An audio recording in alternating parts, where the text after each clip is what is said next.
Hi, welcome to Jila stream. இன்றைக்கி ஒரு சூப்பரான க்ரியேட்டிவான ஒரு தோசை தாங்க பார்க்க போகிறோம்.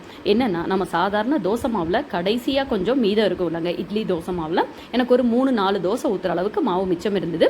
இந்த மாவில் வந்து நம்ம ஜுல்லாஸ் தக்காளி தொக்கு இருக்குல்லங்க, தக்காளி பிக்கல், அதில் 2 டீஸ்பூன் போட்டுட்டு அதை வந்து நல்லா மிக்ஸ் பண்ணி கொடுத்துக்கலாம். இது வந்து உங்கள் டேஸ்ட்டுக்கு ஏற்ற மாதிரி 2 ஸ்பூனோ 1.5 டீஸ்பூனோ நீங்கள் போட்டுக்கோங்க. நான் 2 டீஸ்பூன் போட்டிருக்கேன். ஒரு 4 தோசை வரும்.